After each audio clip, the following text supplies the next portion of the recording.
Hey guys, subscribe for daily content. And if you're shopping for gear, make sure you check out the description for the newest items at some of the very best online retailers. There's also links for some of the items that I personally recommend. Thanks! What's going on YouTube? Metal Complex here, and today I've got another short little unboxing to share with you guys. I have absolutely no idea what's in this package, so we're going to find out together as per usual. If it is something that I can link, I will link it right down below so that you guys can check it out. It does help my channel when you use my links, but that's entirely up to you.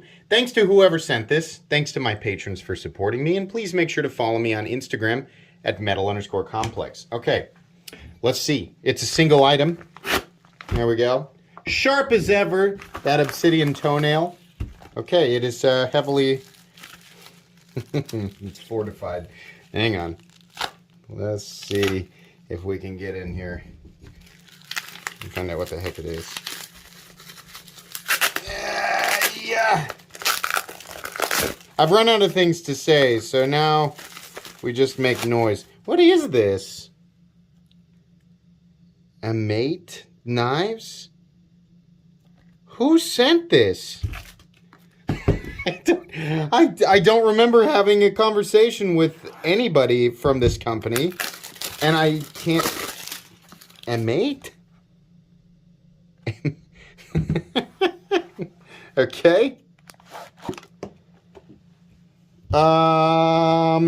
Okay, here's their Instagram. Professional, reasonable, and satisfactory. Well, okay, so here we go. This must be affiliated. This must be affiliated with another company. All right. It looks really nice right off the bat. I very much like the texturing on the titanium. These are clearly T8 screws. We have beautiful shred carbon fiber inlays on one side. A nice milled titanium pocket clip. Let's go ahead and... Oh yeah, real easy to deploy. What do we call this? Sort of scimitar blade shape. We have a nice little choil to choke. I mean, yeah, this is really nice. It's you know, it's like I've said many times in the past, not a reinvention of the wheel, but a nice looking knife and a nice easy you know, operation. Here we have M390 steel. Let's get some close-ups. I don't know why I don't do that all the time. Let's just take a nice close look at this guy. Nice pivot. Seating the hardware is good. I wonder if this is... Are they associated with Miguron? I'm not really sure. I'm sure that I'll have like subtitles, or not subtitles, but like stuff up on screen to clarify. Yeah, texturing looks fantastic.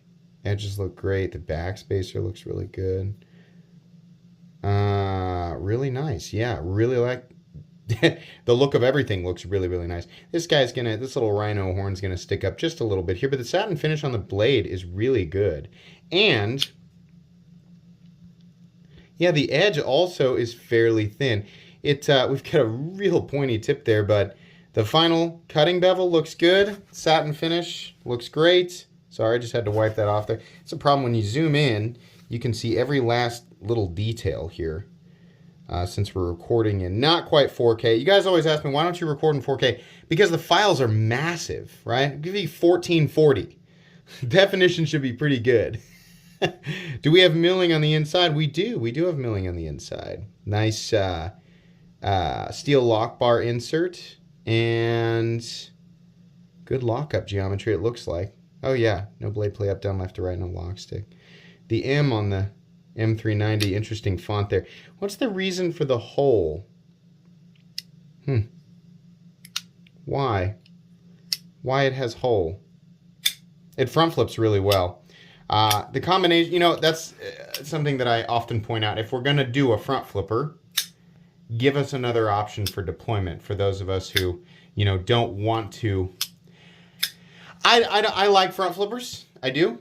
I don't want to solely rely. You know, if I have the option, right, I'm always going to say, please do another deployment option besides just the front flipper. I've gotten to the point where, you know, I've kind of adapted to how it's supposed to feel, and a lot of these companies have figured out how to tune the detemp properly to make it work with a front flipper. But yeah, I'm always going to choose another option if I can.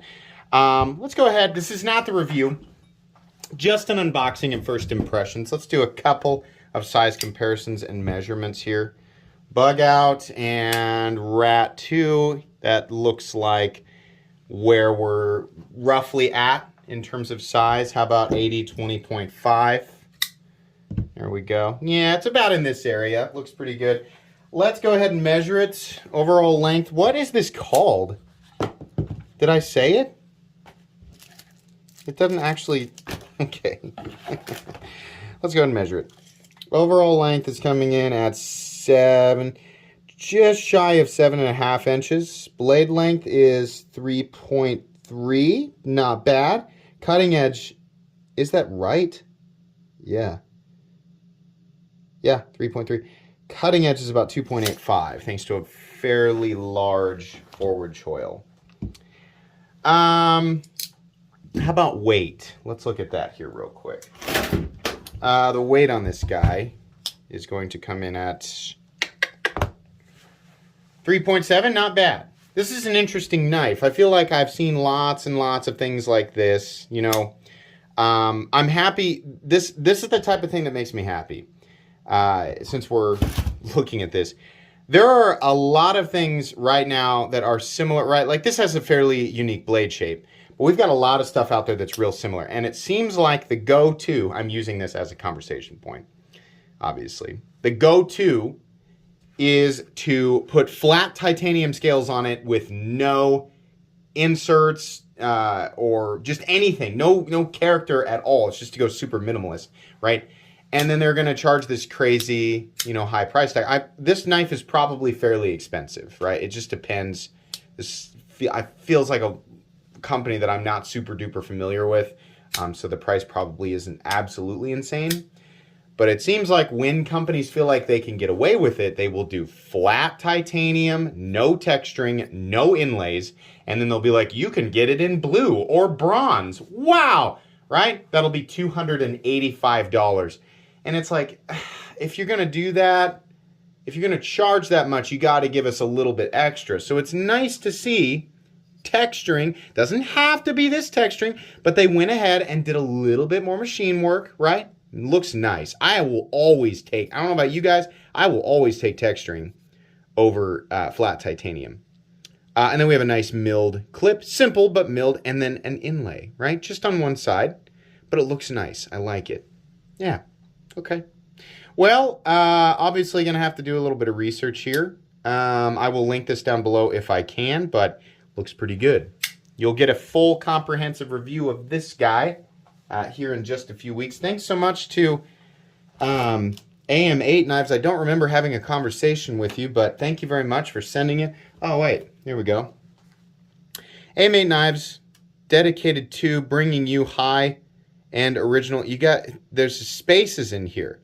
Dedicated space to bringing you hyphenated and space original knife designs, striving for quality and excellence in materials and space workmanship at more affordable prices, period, space.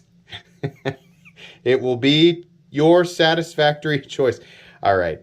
I don't want to make too much fun here, right? I mean, they did their best. Maybe they didn't have, you know, they didn't have the right person typing this out here. But hey, you know what? I'm not going to judge it on what the back of the card says. I'm going to judge the knife on how well made the knife is, right? So anyways, let's go ahead and wrap up here.